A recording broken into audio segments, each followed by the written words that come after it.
තිත්ත වුණත් ඇත්ත කතාවක් විනාඩියක් අරගෙන බලන්න. මීට අවුරුද්දකට විතර කලින් මම කුරුණෑගලදී හදිසි අවස්ථාවයකට බස් එකට නගිනවා සතියන්තේ. කුරුණෑගල මං හිතන්නේ ප්‍රසිද්ධයි පෞද්ගලික පන්තිවලට සෑහෙන පිරිසක්. ඉතින් එදත් ඒ හවස බස් එකේ 95ක් හිටියේ අවුරුදු 18 20 තරුණ තරුණි. බස් එකේ සම්පූර්ණයෙන්ම සෙනග හිටගෙනත් හිටියා සෑහෙන පිරිසක්. මමත් ඒක හිටගෙන හිටපු මගේ. ඒ අතරතුරේ හිටියා අර වගේ කකුලක් නැති වෙච්ච යුද්ධයෙන් ආබාධිත තත්ත්වයට පත්වෙච්ච සොල්දාදුවෙක් හිටගෙන. බොහොම අමාරුවෙන් හිටියේ. එතකොට ඒකම යාට නිකන් කලන්තයක් වගේ ආවා. ඇවිල්ලා ඇහුවා මට පොඩ්ඩක් වාඩි වෙන්න දෙන්න පුළුවන් සීට් එකක් කියලා මේ තරුණ තරුණියන්ගේ. ඒගොල්ලෝ සුළු කරමින් යනවා මේ කියන්නේ වර්තමාන පරම්පරාව. අපි කියන්නේ Z එක කියලා ඒ ජෙනරේෂන් එකේ පිරිස. ඉතින් ඒ වෙලාවේ අරගොල්ලෝ අහනවා ඇයි වගේ කකුල මොනවා වෙලා? ඊට පස්සේ මේ පින් බෝම්බ එකට අහුණ බට්ටේකට කකුල ගියා. කොහෙන්ද බට්ටේකට කකුල ගියේ? මොනවද බට්ටෝ කියන්නේ? ඊට පස්සේ කිව්වා යුද්ධෙදී උනේ කියලා ප්‍රදේශයක් සඳහන් කරා. එහෙදි තමයි මගේ කකුල ගියේ. බ්‍රෝ ඔන්න ඔහමයි කිව්වේ. බ්‍රෝ ඉතින් අපි ඔයාට යුද්ධයට යන්න කිව්වා. කවුද බ්‍රෝ ඔයාට බට්ටෝ පා ගන්න කිව්වේ? ඒ වෙලාවේ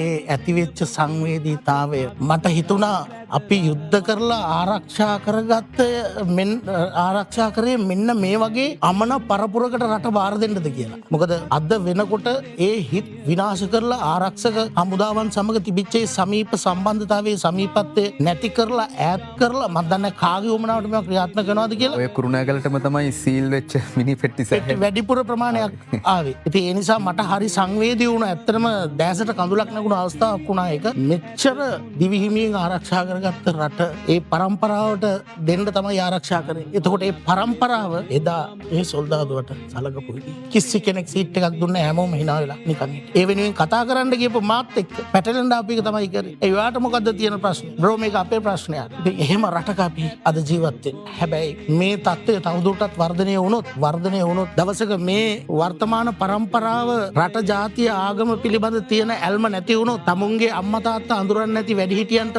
සලකන්නේ නැති තැනකට පත් වුණොත් අන්න එදාට තේරෙයි අපි කොහෙටද මේ පරම්පරාව අරගෙන ගියේ, මේ රට අපි කොහාටද දක්කගෙන ගියේ. ඒකට වග කියන්නත් ඕන අපිම කියන එක අන්න එදාට තේරෙයි. ඒ නිසා අපි ඉදිරියේදී අපිට දකින්න පුළුවන් ඒ රෝහල් තියෙන ගානට වැඩිහිටි නිවාසය තියෙන රටක්, හිරගෙවල් වලින් මිනිස්සු පිරිච්ච රටක් අපිට දකින්න පුළුවන්. ඒ මොකද වර්තමානයේ අපි අපේ දරුවන්ව හදාගත්තේ නැත්නම් රට ජාතිය ආගම පිළිබඳ කැක්කුමක් නැති පිරිසක් බිහි වුණොත් ඒ දේ සිද්ධ වෙනවා. ඒ නිසා දෙමව්පියෝ විදිහටත් ඒ වගකීම තියෙනවා, රටක් විදිහටත් ඒ වගකීම තියෙනවා, රජයක් විදිහටත් වගකීම තියෙනවා. මේ රටට ආදරය කරන්න, මේ රටට ගරු කරන්න. මේක අපේ මාතෘ භූමිය, මේ වගේ භූමියක්, මේ වගේ කොදෙව්වක් මුළු ලෝකෙ කොහෙවත් නැහැ. දැන් තේරෙනව නේද ඔයගොල්ලොන්ට ඇයි මම මේ වගේ වීඩියෝ හැමතිස්සෙම දාන්නේ කියලා? මේ වගේ සිදුවීම් ලංකාවේ හැම තැනම සිදු වෙනවා. ඒවා මාධ්‍යට එන්නේ නැහැ. මේ එක සිදුවීමක් විතරයි. දැන් කුරුණෑගල කට්ටිය මේක පර්සනල් ගන්න එපා. මෙතුවා මේ කුරුණෑගල මුහුණ දුන් අමිහිරි අත්දැකීමක් තමයි කියන්නේ. ඒ වුණාට ලංකාවේ හැම දිස්ත්‍රික් එකම වගේ මෙවැනි සිදුවීම් 14ක් වෙනවා. ඒ 14 බහුතරයක් වෙන්නත් පුළුවන් ඉස්සරහට. ඉතින් මේ අවෑනස් කියන එක අපි ඇති කරන්න ඕනේ. අපේ පරම්පරාවේ හුඟක් කට්ටිය මේ යුද්ධය ගැන දන්නේ නැහැ. අපේ පරම්පරාවට හුඟක් මේ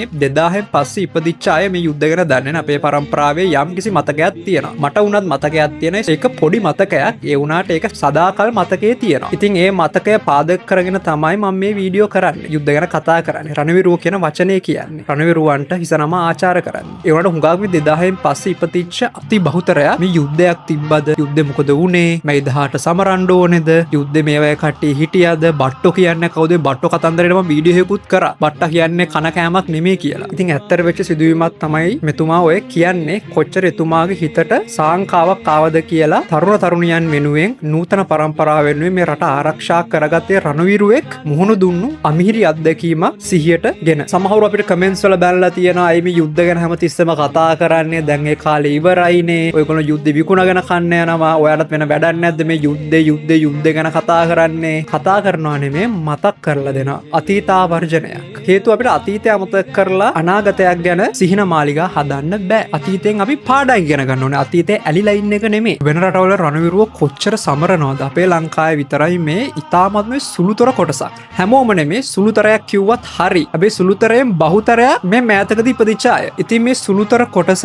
මේ රණවිරුව කියන වචනේ තේරුමවත් දන්නේ නැහැ. ලංකා ඉතිහාසයක් ගැන දන්නේ නැහැ. රජවරු ගැන කියවලා නැහැ. ජාතියේ පියා කවුද කියලා දන්නේ නැහැ. ජාතියේ බද්දුන් පියා කවුද කියලා දන්නේ නැහැ. ආසේව් රිදී සීනුව කියන කවුද කියලාවත් දන්නේ නැහැ. ඔය කිසි දෙයක් දන්නේ නැහැ. ඉතින් පොතපත කියවන රටේ තරුණයෙක් හැටියට මට වගකීමක් තියෙනවා ඒගොල්ලන්ට ඒවා යම් කිසි දුරකට කියලා දෙන්න. තේරෙන විදිහට. ඒ වගේ මේ වගේ වීඩියෝ ක්ලිප්ස් ෂෙයා වෙනකොට ඒවා සෝෂල් මීඩියා වලට ගෙනල්ලා අවෑනස් කියන එක සමාජීය දැනුවත් වීම අන්න ඒක කරන්න. එහෙම නැතු මේ දේශපාලන ඇජෙන්ඩා එකක් තියාගෙන දේශපාලනඥයට කඩේ යන එහෙම කිසි දෙයක් නෙමෙයි. මම හැමෝගෙම හොඳ නරක දානවනේ මේ Facebook එකේ. හැමෝගෙම හොඳ නරක TikTok එකෙත් වැටෙනවානේ. ඔය platform දෙක තමයි මම mainly ඉන්නේ. ඉතින් මේ platform එකේ කවුරු හොඳක් කරොත් හොඳයි කියනවා, වැරද්දක් කරොත් ඒක වැරදි කියනවා. ඔව් මට දේශපාලන මතයක් තියෙනවා. ඒ දේශපාලන මතය මම දරනවා. ඒවා රණවිරුවන්ට එහෙම දේශපාලන මතයක් නෑනේ. මේ මිනිස්සු අපි අගය කරන්න ඕනේ. ඉතින් back to topic කනගාටුදායක වුණත් ඇත්ත කතාව තමයි හුඟක් මේ අපේ පරම්පරාවේ මිනිස්සු මේ තාක්ෂණයේ ඉහළටම ගිහිල්ලා තියෙන්නේ. ඒක artificial intelligence කියන්න පුළුවන්.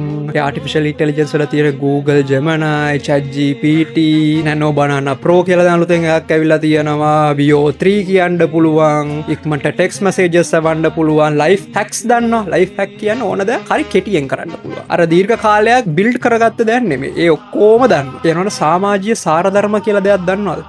මම නම් හිතන්නේ ඉතාමත්ම අතලොස්සක් තමයි දන්නේ. කලින් කිව්වා කුරුණෑගලට විතරක් මේක ලේබල් කරගන්න එපා. එතුමා මුහුණ දුන්න අත්දැකීම් කුරුණෑගල. සමහර වෙලාවට ඔක මාතර මුහුණ දුන්නා නම් මාතර කියන්නත් පුළුවන්. හැබැයි උතන සංවේදී කතන්දරේ යුද්ධේ වැඩිම මිනි පෙට්ටේ ගිහලා තියෙන්නේ කුරුණෑගලට තමයි. ඉතින් ඒ අවුරුදු කීයකට කලින්ද? අවුරුදු 20කට විතර කලින් කියමුකෝ. 20කට පස්සේ ඒ යුද්ධේ හිටපු රණවිරුවෙක් බස් එකේ සීට් එක ඉල්ලනකොට බ්‍රෝ ගාලා කතා කරන්නේ. ඕ බ්‍රෝ. ඉතින් ඒකයි මම මේ වීඩියෝ එක කරන්නේ. කෙසේ නමුත් මම හැමදාම මේ මිනිස්සු වෙනුවෙන් කතා කරන දේශපාලන පක්ෂ ભેදයකින් තොරව හැමදාම මේ වීඩියෝ ක්ලිප්ස් ගේනවා, ඒ අවෑනස් එක ඇති කරනවා. ඒ වගේ මේ වීඩියෝ එක බලන කවුරු හරි තරුණයෙක් ඉන්නවා නම් බස් එකක යන පොදු ප්‍රවාහන සේවයේ යන ආයේ ඒ වගේ කෙනෙක් බස් එකකට නැග්ගොත් පොදු ප්‍රවාහන සේවයේ ඒ වගේ කෙනෙක් දැක්කොත් සමහර වෙලාවට මේ වීඩියෝ එක බලලා කලින් අර විදියට හිතුවා නම් මේ මොහොතේ වෙනස් වෙයි. මිනිස්සු වැරදි කරනවා, හිතන විදි වෙනස් කරගන්නවා. growth කියන්නේ වර්ධනය කියන්නේ ඒකට. අතීතයෙන් පාඩම් ගෙනන වර්තමානයට එන එක. වර්තමානයේ ක්‍රියාත්මක වෙන එක. අනාගතය ගැන අනවශ්‍ය සිහින මවන්න නැතුව වර්තමානයේ ඒ විදියට ඉන්න එක. අතීතයේ මොන වැරද්ද කරත් වර්තමානයේ අපිට හොඳ දේවල් කරන්න පුළුවන්. කවුරු හරි තරුණයෙක් ඉන්නවා නම් විශේෂයෙන්ම 2000න් පස්සේ ඉපදිච්ච තරුණියක් ඉන්නවා නම් කලින් මේ වගේ හැසිරුණා නම් මේ වීඩියෝ එක බලලා ඉවර වෙලා හිතේ පොඩි හරි වෙනසක් ඇති කරගනි.